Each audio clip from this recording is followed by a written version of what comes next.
Welcome, everybody. This is Beer Guys Radio. Thanks for coming and hanging out with us to have a drink, a little conversation. Hump day, always good to get over that hump with a little relaxation. It's good to do. It's good to Yes. do. So, we're not going to delay today. We're going to jump right up into it as soon as I get my ducks in a row here. Nate, I got to make sure the music's not looping. Absolutely. They like to throw that trick. They like to reset it every time I come in They here. like to keep you on your toes. They do, and I don't care for that in the least. So we could loop it the entire time and have a remix. Just keep going. Episode. Max Headroom style. Just well, we'll talk. Back and forth. We'll talk, and Mo Mike Nick can just go in the background the whole time we're doing that. You could do that for an hour. Right? I wonder how long it would take for people to just absolutely lose their minds, and we'd have listeners for like 30 seconds, and then you see just a cliff face there. So jokes on us. It'll be the most popular episode ever. We'll get messages like, "Hey guys, did you?" Yeah. Yeah, we knew that. Yeah, were you aware of this? That was intentional. How do you like it? It would be our best episode ever in terms of content, but nobody would hear it because nobody could stand to hear it. So this is what I like to hear here. Tyler, thank you so much. Yeah. And congrats on the new ride. What'd you get? What's the new ride, man? I always love getting a new ride there. So I'm thinking about getting a new ride myself eventually. So I'm very much watching this. Brian shops 3 years in advance. Like, he's looking at what's new now that he'll want used in 3 years. I really can't argue with that. I can't argue with that. And another good thing, Brian, is you'll have 3 years of history to see how the maintenance and how reliable the vehicles are by the time it comes there. So you see me on the side of the road with Outback touring, very nice, man. Nate, aren't you a Subi guy? Yep, I'm a big fan of the Subaru Outback because I drove one of those. Yeah, not the touring model. I don't know what that is, but okay. Well, you don't do much touring, so I mean, it's a good point. I also, like you, Brian, do enjoy my cars older, so I drive a 2013 model. Yeah. I like them a few years, man. I'll let someone else take the initial depreciation. They're just so ridiculously expensive now. I mean, for my truck, I've got a Ford Explorer. Mine is a 2018 that I got in 2021 after someone hit and totaled my 2014. Yeah. So it's 3 years old when I got it. I love it. And I paid like half of what sticker price was when it was brand new. And I'm okay with that. I don't have an issue with that at all. So wild how much value they lose. Half. 3 years, half. It's just crazy, man. Awesome crazy. for me because if you don't mind something with a little bit of a little bit of mileage on it there, then you can, as long as you're smart about it, there's good used vehicles out there. You'll be fine. So as long as it's got a backup camera, that's the only new technology I really care about at all. I'm like, that's it. If it's got one that works, then everything else is just gravy. Yeah. Tyler said he bought his used, but only 5,000 miles. I mean, that's it's broken in. It's close to new. Someone else took the hit of buying it off the lot. So that's a good way to do it. So. Yeah, the reason why I always get my cars used, not only for saving on the sticker prices, I like to do as much self-repair on my vehicles as possible. Older cars, less computers. Yeah, I hate that. I hate going to work myself. That's my trick, Nate, is I want it old enough to save money, but new enough that it doesn't need work. And, so if I don't, I had my 2014 for 5 years, 6 years, and never had any major. It was starting to get where I probably needed to get and get some things tuned up, but all the stuff was like, it was not functional really. It didn't affect the functionality of the car. It was more the bells and whistles on there. So, that kind of stuff. But anyhow, car talk. I do like new rides. They're always fun. We are going to jump into the show, y'all. If you have comments, questions, anything to chat about, we'd love to know what you're drinking today. Let us know. And here we go.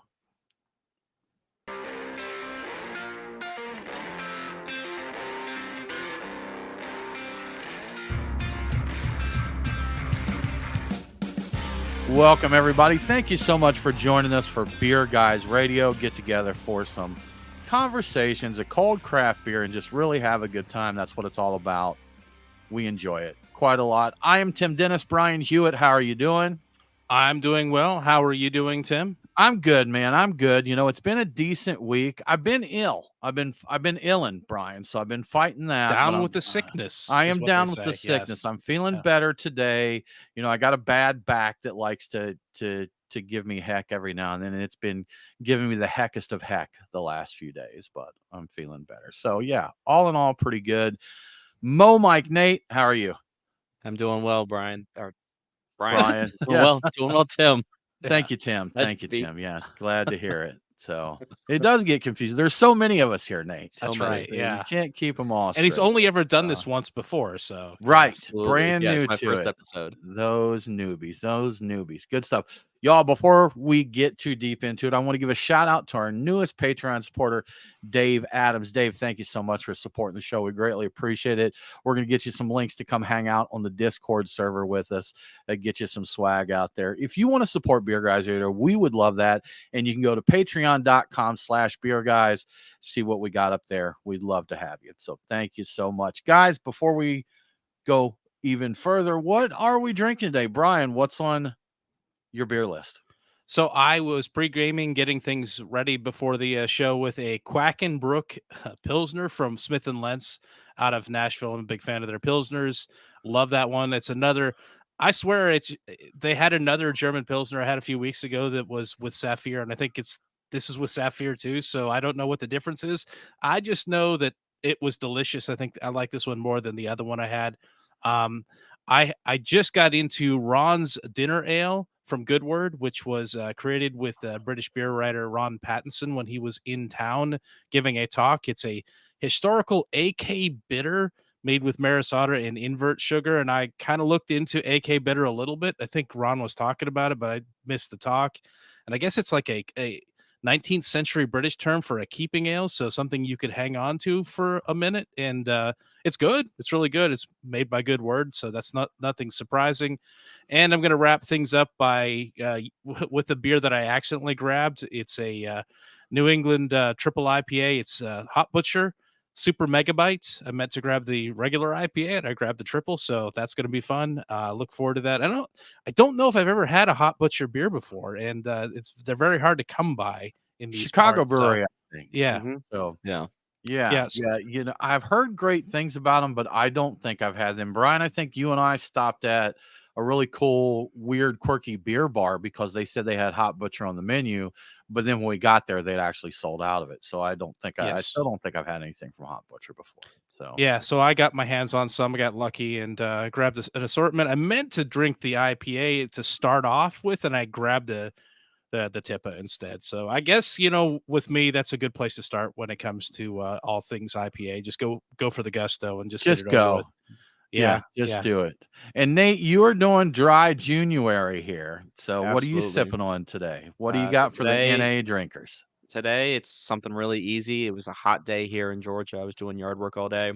So I took Topo Chico, drank a couple sips out of it, added some lime juice and just salt into the bottle. Okay. Something easy. Have you tried any of the flavored Topos? Not the seltzer, but the ones that are actually, I think they have a lime flavored one, actually. Mm-hmm. Yeah, I have. They've got like a hard seltzer line as well. I haven't had it this month, but I have had it in the past, and so I do like Topo. I think they do a really good job of cramming as much carbonation in the bottle as possible without it exploding. So I do enjoy that. Cool. Maybe that's why I like them so much. I like Topo as well. The high carbonation, yeah. Mm-hmm. Well, I like the minerality in that one. I think some of that is delivered also. I think the carbonation helps kind of carry that flavor on the palate. But yeah, I dig it. So good stuff. Well, I am not dry this month. So I've got from the Sweetwater 420 family, recent brand expansions here. I'm sipping Citrus Haze, and this is a citrus hazy pale ale. So that is my beer for today. So I'm going to use this Sweetwater. I don't mean to pick on you, but this goes out to all brewers. I like dates on my cans. I want to know the date that it was canned. And some brewers use a best by date. And considering this is September 21st, and that's like still 3.5 months off, I'm guessing this is a best by date. don't give me a Best By date. Give me a canned on. Let me know.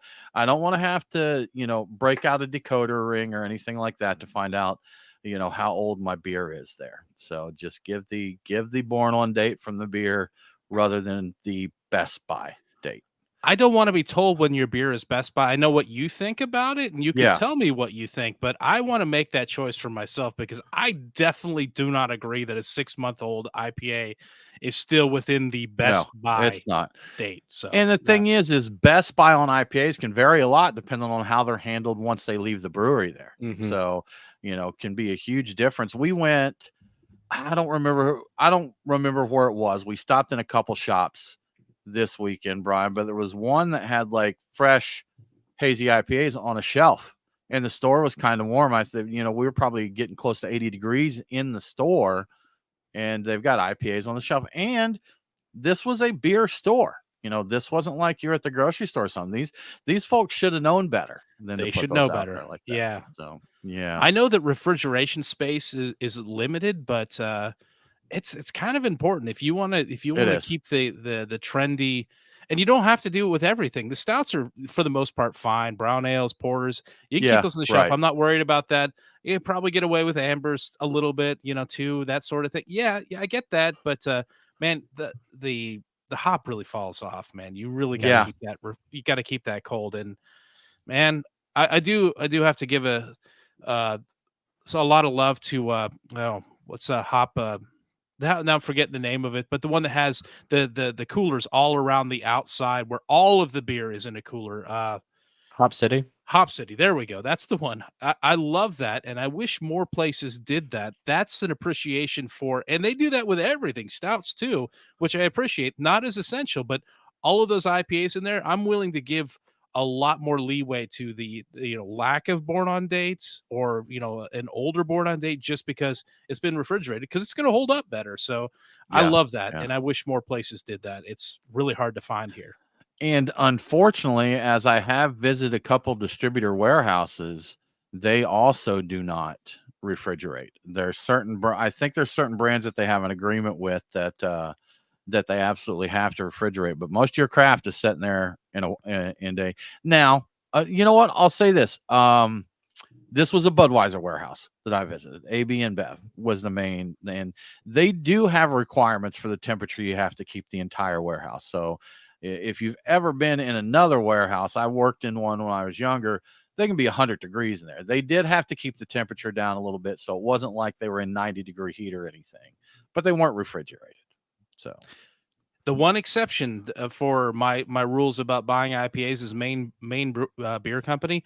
I don't know what magic they do. I think it's their handling of dissolved oxygen, but those things can sit on a warm shelf for way too long and still be really good. And I have no idea how they do that, because I don't think I've encountered any other IPAs from anybody else that hold up nearly as well. So no, and that one I can think of on the opposite end of that spectrum is Pliny the Elder. That's one I think that really shows its age pretty quickly. You want that one fresh. And I think that's one of those things that some of the people that consider themselves the beer elite would mock me for making that. Oh, you got to drink it within a week. Is it fresh? But I've had a bottle 2 days old that someone flew back from going out there and visit him. I've had a bottle 2 weeks old, and I noticed a difference. So, it's definitely something. And if you get Pliny super fresh, it's still a great beer. I know it's not the coolest, hippest style right now, but it does not make it not a great beer because of that. Yep. Agreed. Yeah. So, Brian, we talked a couple of weeks ago. You were talking about putting saline in cocktails. Nate, I think you had some thoughts on that as well, dripping in there. So somewhat related, because Brian, you also have been known to sip some brown spirits every then and now. But you were playing with water in your whiskey here recently, right? Yeah, you probably saw it. For some reason, it's making the rounds again. I've seen it before in the past, but it's a viral video by Richard the Nose Patterson, and he's, I think, a master distiller. I forget what the the distillery is. But his whole thing is he has all this process of smelling the thing multiple times, and then he gets a little jug of water and he pours it in, and he's talking about you want it down to an ideal ABV of, I think he said like 45% or something like that, to make it ideally palatable, like just get it ideal. And his whole thing is he throws yeah, he rinses his glasses and throws it on the floor. So like it's highly entertaining to watch. And I saw that, I'm like, that is a lot of water to put into, your spirit. But I got me thinking, I'm like, I've got this dropper, I've been using it for putting saline in cocktails. I'm like, you know what? He makes a really good argument for what you can do with water and how it will improve a spirit. And he's the distiller, so I'm like, all right, I'm going to experiment. So I started putting 2 drops at a time in various brown liquors, rye and bourbon, and one specifically I played around with was Willet Straight Rye, which is it's a high proof. So I've been doing all this with high proof stuff. It's 109 proof, and 2 drops at a time. I saw that thing change amazingly, and I got to recommend that get yourself a water dropper, an actual legitimate water dropper, and be very careful about adding it and taste it as you go.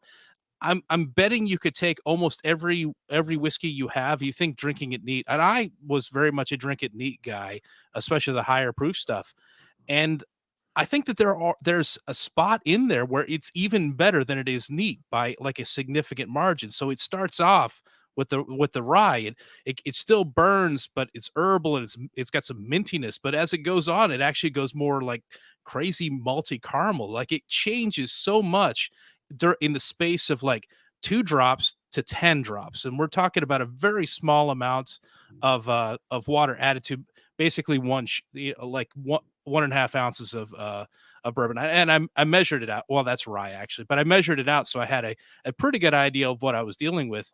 And like there's a spot in there, like I would drink it neat, but there's a spot in there that was better than neat. So it's fun to play with. It makes every single bottle you have a like 5 or 6 different bottles suddenly. So it's kind of cool. I would recommend doing it. And I'd recommend finding the that Richard the Nose Patterson video of him drinking and tasting and smelling his various brown liqueurs or liquors. So yeah, do that. Check it out. Cool. That's my recommendation. I've tried that and I haven't found one yet, and maybe I just didn't have the right ratio, but I don't care for water in my spirits. I haven't found one yet that, at least based on the ratios that I was trying, that I thought were better with a little water than they were just straight out of the bottle. And I also like a hot whiskey like Booker's. What are we looking? 140, 123 on some of those bottles. 123. I think so. Yeah, right. So it's significant. And Booker's, I had historically had all of I like the high proof stuff. I like to drink it neat. Booker's was the one thing I always wanted to put something in. And I like the flavor of Booker's, but I wanted it with something else because it was always just too hot.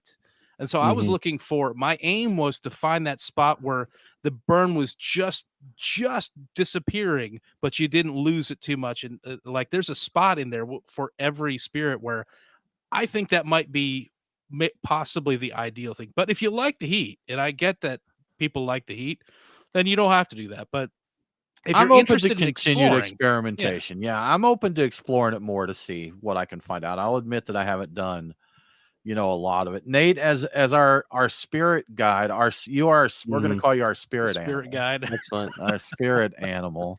What are your thoughts on that? Do you mess with water do you drink much just straight brown whiskey? You're a cocktail guy, right? I mean, I'm a cocktail guy as well, but yeah, so I've sat in on a couple of panels where we're selecting a single barrel, and when the distillery offers us samples to go through, they also routinely will offer droppers with distilled water, because what Yeah. the water does is it helps integrate all the flavors, and so you're getting them all simultaneously instead of sort of like pops of them throughout the tasting process. And so I do enjoy adding a drop or two, and like Brian with the Bookers or me with Stag Junior, it's just too hot, and when it's that hot for me, I add like a little sliver of ice. It helps drop the temperature down a little bit, but also adding that water to it really helps, and it makes the drinking experience more enjoyable to me. But at the end of the day, Tim, realistically, best way to drink your brown spirit is the way you want to drink your brown spirit. Drink it how beer, whiskey, what food doesn't matter. Yeah. If you enjoy it, it really doesn't matter what the experts say, what the nose says. You know, I was gonna say I always anytime I hear Ron Pattinson, I always think of Richard Paterson, you know, the two. I was like, wait a minute, this is that guy, that's good. So it's not. But I do like the noses videos. He's always entertaining there because Yes. Yeah. he's a very proper, I guess. Is he Scottish, British? I'm not sure. I think he's Where I think British. Scottish, right? I know he I think talks about he's Scotch a lot. True. yeah, Is he's he a not Brit? I'm Let's not see. 100% But sure. he's I don't always think in a nice suit and tie. He's very proper, but he's quite animated. Like you said, he'll stick his nose way down in there and flick whiskey and water around Yes. and that. It's a good time. He's fun. He's fun to watch. You know what? What I like about him is the guy knows his stuff, but he's not going to be offensive to someone just learning the stuff. He's approachable. His attitude is approachable. And you know what? I think on the flip side of that coin, there's a few people that are with cigar magazines that really come across as super pretentious. Like, oh, you know, for like sure. Yeah. they're very much, you know, where you're like, okay, this isn't for me. If I'm just a whatever guy, so and they did verify he's Scottish. I figured he was, you know, Every group has their in the land of snobs. Scotchland. Yeah, yeah, they do. Beer snobs, even 10 fish snobs, man. Mm. Yeah. Who are those Crazy guys like? stuff. Yeah, Nerds, crazy. stupid nerds. That's what they are. Yeah. Brian, Nate, how long would you hold a beer fest ticket if they told you it was postponed? What would you consider an acceptable amount of time to set on your ticket? I would assume a festival postponed means you're going to do it later that year. That would be Okay. All my right. expectation. All I right, would probably Nate. do one calendar year because sometimes it Okay. gets postponed to the next time that season comes around. Okay. Gotcha. So we've got give it to me the same year and maybe one calendar year. You'll wait till the next season comes around. So that's what we've got. Well, if you're in Chicago and you purchase tickets to the Chicago Beer Classic in 2020, you're still holding your ticket waiting for the reschedule right now. So the beer festival is very popular. It was held at Soldier Field. So, you know, had a lot of fans out there that really like being able to walk on the field where they, you know, seen games played and that. And the locals say they love the festival. They love the venue and just a really good time in previous years. But 2020 was quote unquote postponed due to COVID. You know, that little thing that happened then. Mm. So 4 years later, though, there is no reschedule date and the organizer is not responding to emails. So no refunds have been issued, and people are just holding their tickets and waiting. And a local NBC station talked to one person who said he bought, I think he said he bought tickets for him and his two sons or something like that. But, you know, he's got like $150 out on tickets. And really, $50 for a beer fest is not a horrible price these days. But he's still got $150 tied up there. He said he's emailed the guy several times, the organizer several times, has not heard anything at all about it. They're just holding the tickets and waiting. There has been no announcement of a new date. And of course, no refunds issued there. Now, the NBC station did reach Josh Seago. He's with Lou Dog Events, who was the organizer of the festival. And apparently he's been promoting a lot of other festivals recently as well. Now, he didn't want to go on camera with them, didn't want to sit down and talk with them, but he did reply and say that one of the delays was due to scheduling with Soldier Field, that he didn't want to change it to another venue. He thought that was important for the festival and that he plans to bring the event back in 2025. However, in his comment to the station, there was no mention still of any possibility of refunds. So he's saying he's bringing it back next year. That'll be a 5-year hold, man. Vintage tickets, those should be worth more. He should actually refund them more than what they paid since they're vintage now. Yeah, seriously, they're more valuable. I wonder if there's going to be some attempt to finagle more money out of people if it does in fact happen. Man, but I wouldn't saying doubt it. saying it's happening, oh yeah, I'm doing it next year is just the classic way of like putting off like if you're never going to pay back a bill, the answer is always, oh yeah, I'm that the check is in the mail. I'm going to do the event for sure next year. Yeah, right. Yeah. So Right. purely speculation stuff, but I mean, I have to think if you're setting on, are those funds that he got from all the tickets he sold, or they're just sitting there, waiting in the bank collecting interest or something? I would have to think after that many years, like even as an event organizer, I wouldn't want to set on people's money for 4 years. I would put it and be like, look, once we get these ducks back in a row, we'll sell you tickets here. But, I just don't think that would be a good idea to get tied up, that far out there. So I don't know anything about it, so my thought is I would be really surprised if the money wasn't spent. And yeah, again, already, that's speculation. We have Yeah. no idea, but it wouldn't be surprising. There has to be a reason you set on that for that long without issuing refunds. And the fact that he's not replying to people definitely doesn't speak very it kind well. of sounds like if I wait this out, because those people can't, at this point, it's been long enough that you can't go to your credit card and say, hey, Yeah. I want to dispute this charge from 4 years ago. The credit card is Like, going to what? say, yeah, No, right. no, No, we're not doing that. No, I don't think so. Yeah. That's the first thought I had is like, by telling them that it's next year, you've eliminated their ability to find a refund by other means. So now you just got to wait them out and wait and see if anybody takes you to court. Nobody's going to take you to court over 50 or $100 or not worth the time and effort. Nobody's going to do that. They'll just deal with it.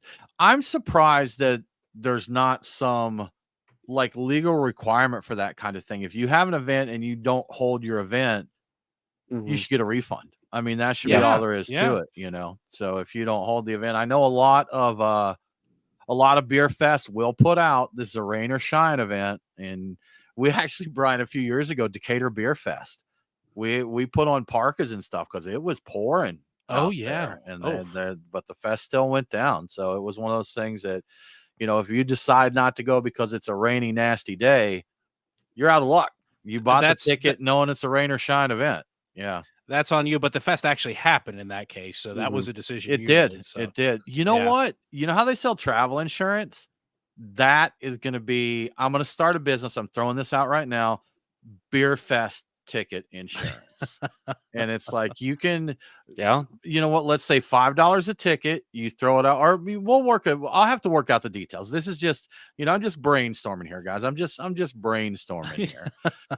But you pay, and then if your festival gets canceled due to the weather, then I will think of a lot of excuses why your specific situation is not covered under the insurance policy. So yeah, typical insurance then. Yeah. Yeah. Okay. Yeah. Because my cousin had his homeowner's insurance canceled recently because he has trees. Yeah. Do you have a lot of experience in telling people no for very I do. reasonable things? I'm a recruiter. I'm a recruiter. So I've told people no. I've disappointed people many, many, many times. So it's definitely. Yeah. Apparently there's some kind of beetle infestation with certain trees, and he had enough on his property that they will not. It's too big of a risk. It's too big of a risk. So no more homeowners insurance. That's wild. So do I get a refund for all those years of paying? No. So That's not the way that works. No, that is not the way that works. No. We spent that money. Yeah, no. Oh, okay. You're not going to insure me anymore. Well, since I didn't have a claim for the 7 years I've been paying you. Oh, no. That's no. Yeah, we're going to kick you out and we're keeping all that money. That's fantastic. But as soon as we saw there was an actual risk there, it's a scam. It's a scam. Good stuff, man. Good stuff. Brian, Anchor Brewing. I think this one came in kind of midweek after our show taping last week, or did we cover it a little bit? I feel like maybe it came in. We did. Okay. No, we did go over it. Yeah. I thought so. But you got some updates for us on it, right? Yeah, so last week we didn't have any details about the transaction at all, but the thing we've learned since then is that Hamdi Ulukaya, the Chobani founder that bought Anchor, paid $9.9 million for the Anchor property. The Anchor property had been listed for $40 million, so he got a sweetheart deal on that, apparently. Okay. We don't know the cost of the Anchor brand and his assets, but in all likelihood, he's going to get a significant discount over what Sapporo originally paid on it. So we found that out. But then I found out in another article that apparently most of the former Anchor employees will be returning to their original roles in the brewery. And Ulukaya has, said that that's going to happen. He intends to try to resume operations at Anchor by Christmas of this year. So I guess it takes a lot to get that back up and running after closing it down for, I guess it's been closed for 6 months. Are we going on a year at this point? I don't know. It's been a while. I don't remember the exact date. Time flies by. I saw Christmas in your notes and I was thinking Christmas sale, but if he's just getting it back up, we won't see Christmas sale this year if he's just getting it up and running in. But we can be, you know what? Based on the news I've seen, the guy seems like he's legit trying to bring back Anchor Brewing to what it was before. So I guess we'll have to see if he follows through on that, but I'm hopeful we'll see steam beer again. I'm hopeful Christmas will be back, I guess, by 2025. So maybe just in time for the Chicago Beer Fest. So maybe, maybe they can do it there. And I did see a picture somewhere. I don't remember exactly where, but I think I saw a picture of the old like vintage steam bottles, like the pre Sapporo rebranding. I think they are going back to that as well, which I think is also kind of a win. Let's just erase this whole period of time where Sapporo we don't talk kind about of screwed everything up. Yeah, let's not talk about that. Don't talk about that. I'm hopeful, man. It sounds pretty good as far as breweries closing and reopening. Like we said, you don't often see a brewery pull a Lazarus move there. So it'll be cool to see them do this. And I got some of his yogurt in my fridge and as a show of support I was like, all right, man, I'm gonna get some of your steam yogurt. It could be. I'm not actually. I think maybe they do. Who knows, Brian? No one knows how yogurt's made. No, nobody does. It's like beer in the 1800s. You just put some stuff in a bucket and boom, you got yogurt like 3 days later. So perfect. This will mess you up or kill you. You can figure out which. Eat that. Let me know how it goes. So. Brian, you got some news on Delaware. A little self-distro action coming there, right? Yeah, Delaware craft breweries making less than 5,000 barrels annually can now do self-distribution. They can do it up to 1,500 barrels of beer per year to retailers in state. So the Delaware Brewers Guild has been fighting for this for years, trying to get this self-distro, and they finally got it with the adoption of Rule 911. That is the actual name of the ruling, apparently. Their big argument was small breweries being forced to work with a wholesaler hindered the brewery's ability to achieve any kind of profitability, which makes sense because you got somebody else in there taking a chunk of the proceeds. And I can tell you that we are jealous of you down here in Georgia, Delaware, and congratulations. So that's some good news. I'm happy about that. Yeah. Good stuff. Good stuff, Brian. So some news on clean beer. And this has been going around, Brian. What do you consider when someone's clean beer? What do you think about? I usually think of it as being generally a flavor descriptor, it's kind of hard to put into any other words. It's clean. There's no junk in there, I mean, I don't have a better, I should have looked into a better description. No, I get what you're saying there. Nate, how about you? What do you think of when you hear clean beer? So I'm with Brian. I think first and foremost, I think of it as a flavor descriptor. And I think clean means the carbonation is on point. There's no off flavors. The adjuncts aren't conflicting each other for flavor dominance. It's all just really well balanced and clean, just real easy drinking direct. Okay. Interesting. And I think it's interesting that both of y'all say that because my understanding of it is different. So I guess I see why the TTB, I always consider clean beer the fermentation method. That if they're doing just, a standard yeast, whether it's lager or ale yeast, that's a clean beer.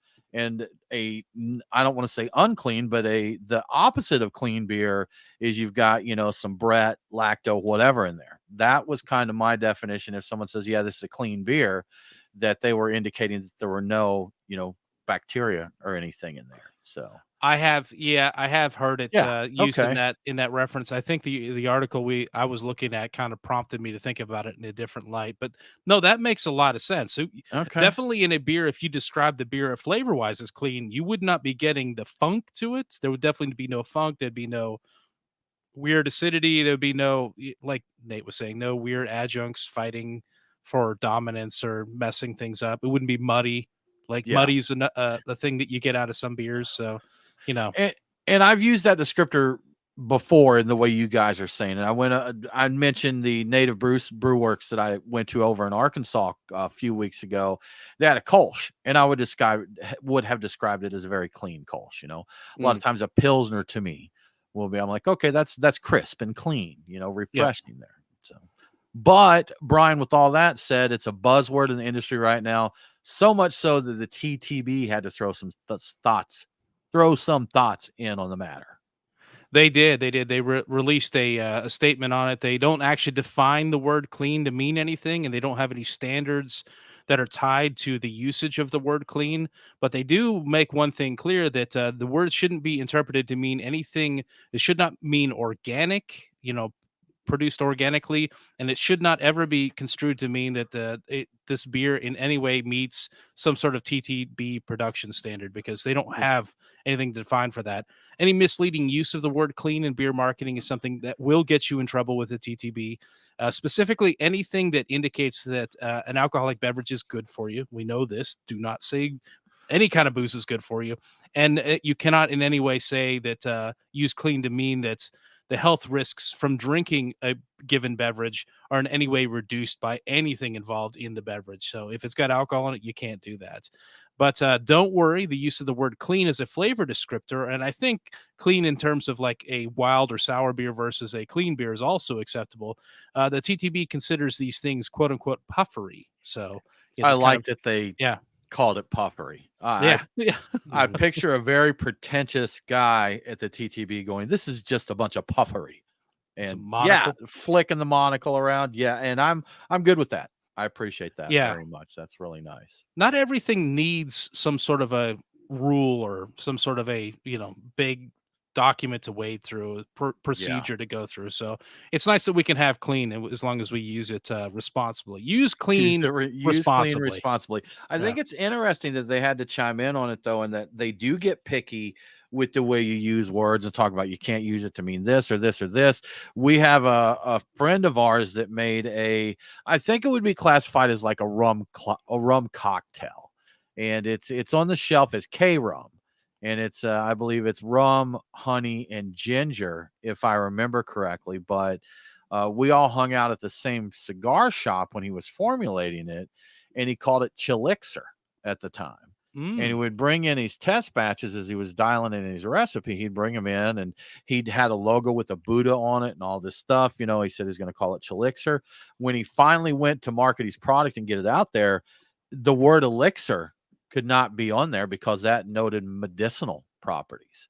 So he ended up having to go to K rum, was not able to use Chilixer, which is unfortunate because Chilixer is kind of cool. The Buddha chilling out, having a good time. Yeah, that is pretty cool. And I'm thinking rum cocktail, like rum punch is a thing. You remember that Legendario rum Legendario. Punch? That's it. Rum. That's it's a rum punch from Cuba, so it's technically legal here, but it's amazing. It's fantastic. It's far better than the Cuban rums. Did you say technically not legal here? Yeah. Well, I think they are now. I think possession is now. So I don't think it can be sold here, but yeah. And I don't know, because I do think that kind of flip-flop back and forth, but I do think you can possess Cuban items now without it being contraband. I don't think they've ever gone and like into someone's house and like burned their stuff for having Cuban cigars, or Cuban rum, or anything like that. But yeah, it's been weird. I've come back a few times bringing stuff back through, and it seems like it changes from basically president to president what's legal, and I have no idea what it is now, because I really haven't been out of the country in quite a while, so I have no idea. I know some of the guys that used to travel to Cuba, and there's ways you can do it from America and this and that. I knew a guy one time that worked on oil rigs, and he was an American guy, but the way that they got out to the oil rigs was he would go to the oil yard and take a helicopter out to the oil rigs. And he may take the helicopter out of Houston, but then go into Acapulco, or whatever. So he didn't really go in and out of customs to go in and out of these countries. So that was another one. And I know I've heard guys talking about bringing cigars back where they take the labels off and like stick the labels in an envelope or something, so it doesn't say Habana on there. And then they're like, "Oh, what's the origin?"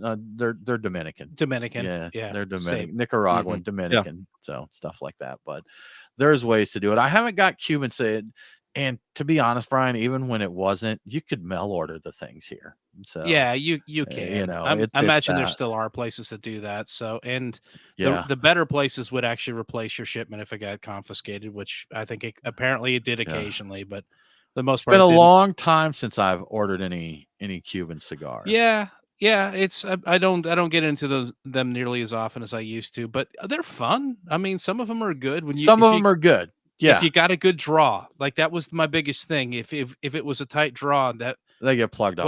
When I'm smoking cigars, if the draw on the cigar is tight, I hate it, and it's not going to last. I need an easy draw. I'm a guy that's built for comfort. I do not want to work at smoking my cigar. I just don't. I'm sorry. This did not happening. Yeah. This should not be a laborious task. No, this should be very easy. I paid a fair amount for this, and they're more expensive now than ever before. So yeah, it's not getting cheaper to do this either. And it's also something that I think people just think Cuban cigars, boom, that just means it's a good cigar. It most definitely does not. No, there are definitely some crappy Cubans, and there's counterfeits. Definitely. The old joke of the glass top boxes, like any Cohiba in a glass top boxes. I wonder if fake, and people would brag about them. If they've improved their agriculture any, because really their biggest problem was their agriculture, just over farming their land, so the tobacco just was lifeless. Honestly, that was the biggest problem they had. If they sucked all the nutrients out there, if they could get it back into a more sustainable type of situation, they could have a better product. And the good stuff was very pricey. So anyway, it's good stuff, man. Cigar talk. Right? Radio. That's it. That used to exist. That it did, didn't it? Yeah, it did. Then they all passed away. Crazy. So, Brian, cold plasma in beer. That sounds like it could be the next IPA trend, right? Cold plasma IPA. Yeah, you know what? Yes, it could be. I don't know. Boy, I don't know. I'm sure somebody out there has something about a plasma IPA already, but no. In this particular case, it's a completely different thing. It's more directly attacking or involving the malt. So, according to a study published in the Journal of Food Engineering, using something called cold plasma steeping technology can be used to reduce fungal mycotoxins from wheat and barley grain, resulting in an increase of grain germination by 10 to 13%, not to mention making the products made with that particular grain much better for human consumptions. As it turns out, mycotoxins aren't great for people to eat. So they have been connected to health issues like immune impairment, DNA damage, kidney damage, and a variety of other nasty business. And unfortunately, these mycotoxins are naturally occurring, and they're in a bunch of crops, including grains and other things as well. So in the past, agricultural folks have been trying to remove this stuff using high temperatures, and it doesn't do a good job of removing the toxin from the grain. They use this new approach. It works similar to a fluorescent light.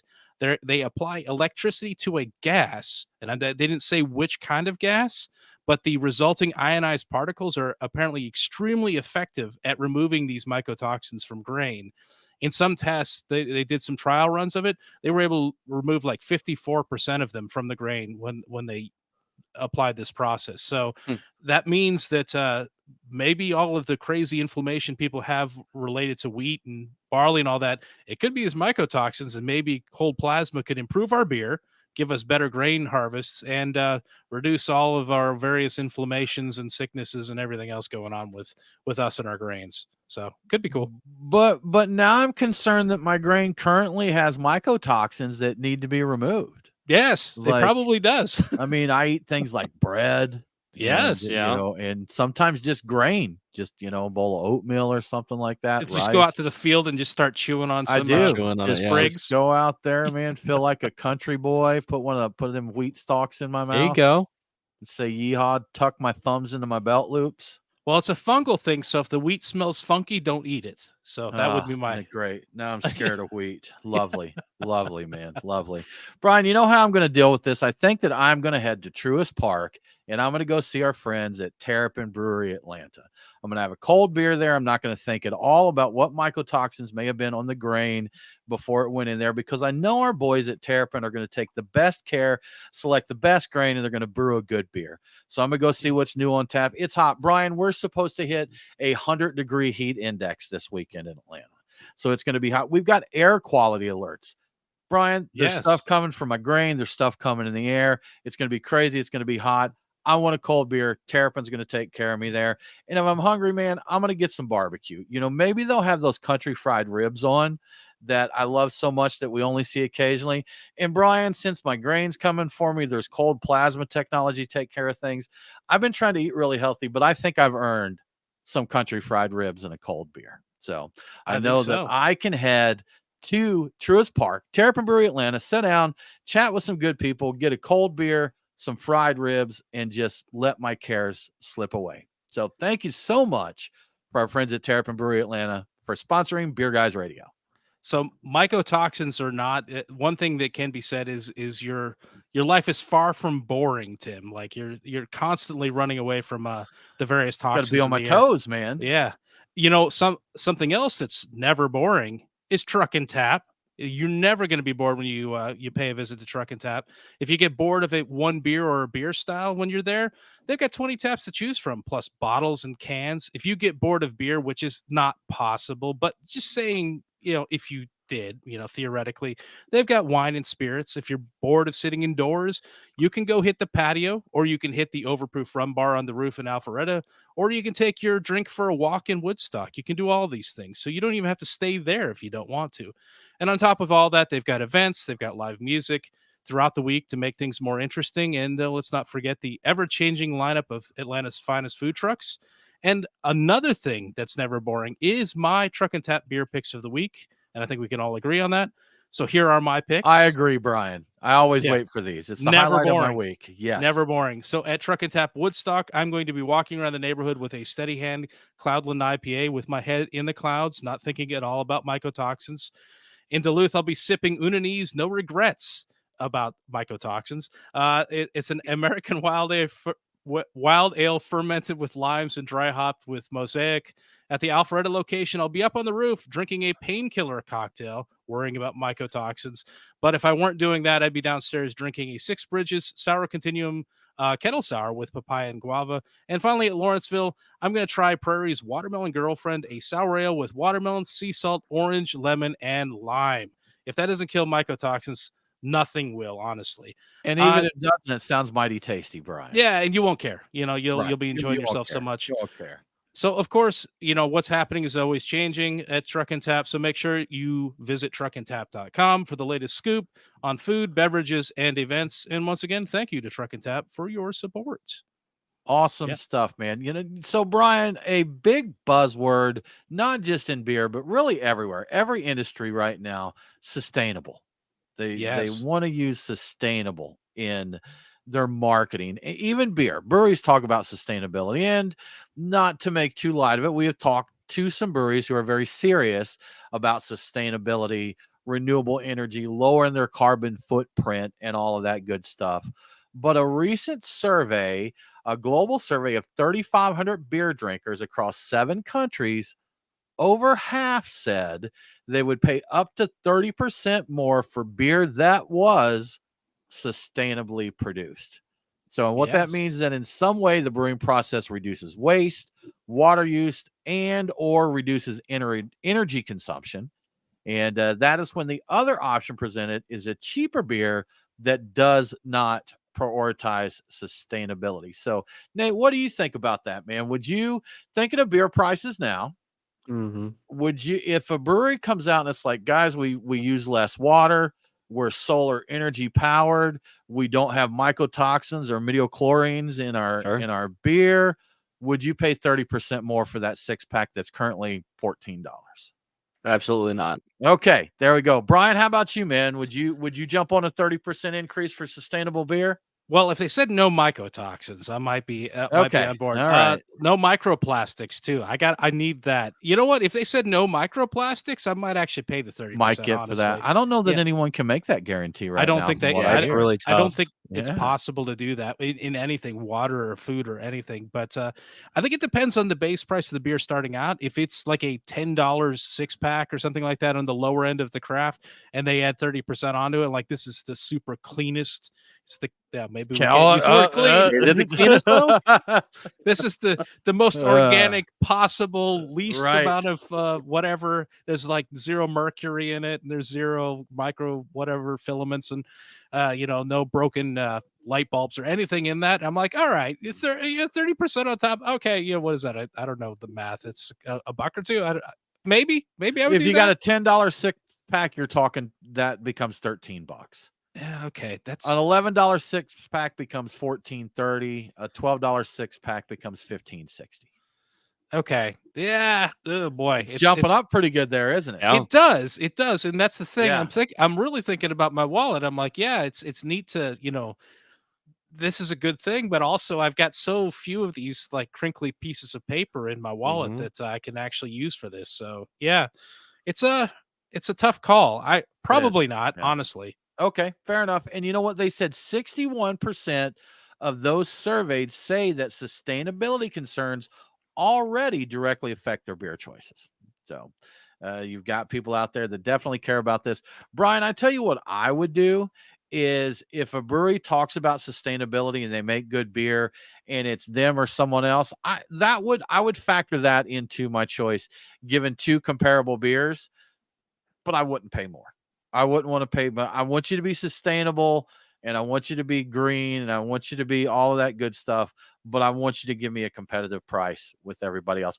As a matter of fact, if someone were to come to me and say, this is literally the best beer in the world that we've ever made, but we are seriously trashing the planet, but it's 30% less than every other beer, I may buy it.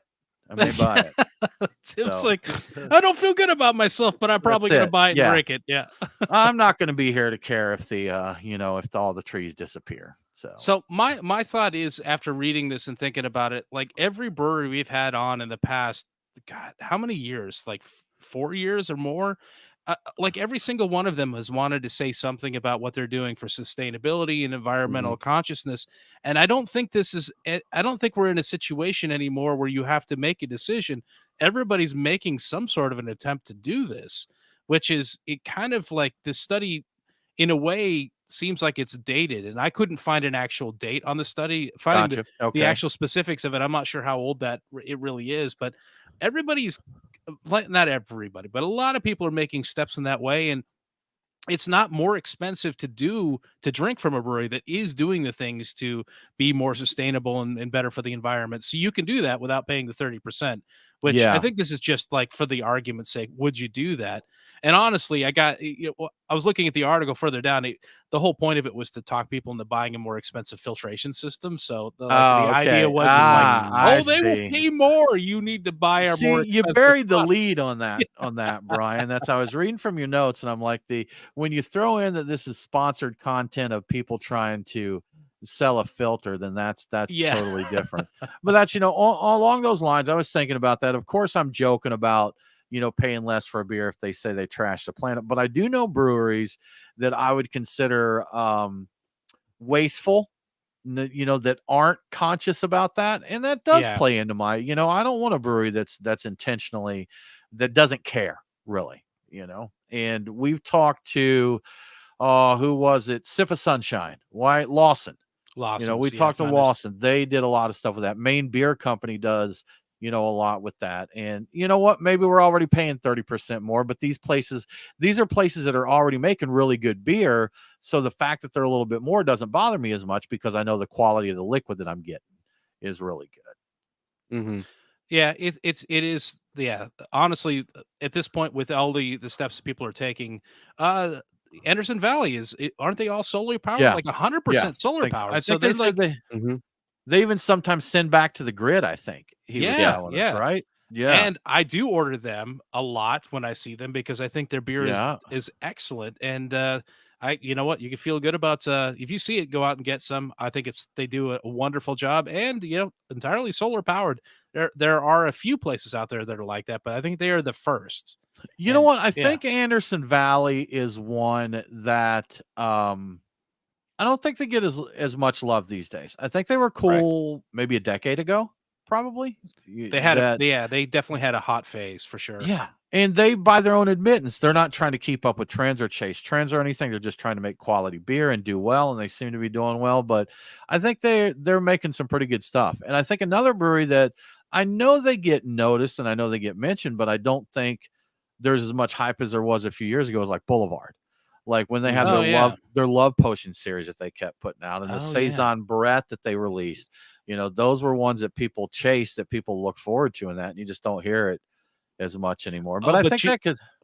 They did burn down huge sections of forest just for fun every time they bottled a beer. So I mean, that's fine. Yeah, I mean, because the beer was so good, they're like, we could do that. It's a sacrifice to the beer gods to make sure that things come out right. I think, didn't Brewdog do that recently? Totally destroyed a forest. So well, they took it in its infancy, so it's super tragic, and they killed all these infant trees. So they basically did that. Terrible, terrible, terrible. Well, y'all, we are about to the end of the show here. We got another story. We'll save this one though, Brian, because we don't want to cut things. We don't want to go too long here, but we thank you so much for coming and hanging out with us. We greatly appreciate it. Next week, we're going to be joined by one of our local brewer friends that we've known for many years. They're growing and having a good time. We're going to talk to Michael Lundmark from Jekyll Brewing. And I was going to say of Alpharetta, Georgia, but they got a few places around of Georgia. So we'll just say Georgia. Yeah. We're going to have a good time with that. So we thank you for hanging out with us. We hope that you all have a very good week. And don't forget to drink local. Cheers.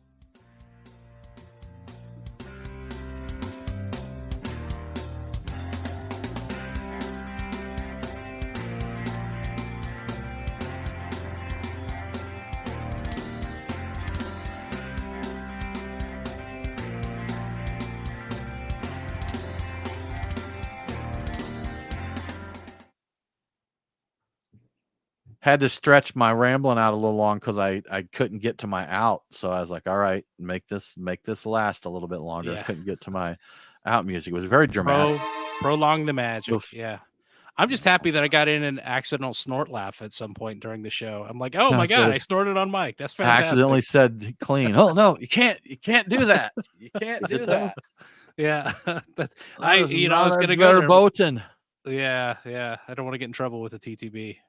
Yes, I'm not packaging or selling anything really directly anyway. So I'm kicking fine. Your door down, take you out. Y'all, thanks for hanging with us. If you are that's right, come get his Cubans and his clean beers. I don't have any. Yeah. Y'all, thanks for hanging out with us. We are going to end the live stream here, but if you are a Patreon supporter, jump on over to Discord, get the link to come and join us for the after party, have a beer with us and hang out. You'll have a good week. We'll see you soon. Cheers.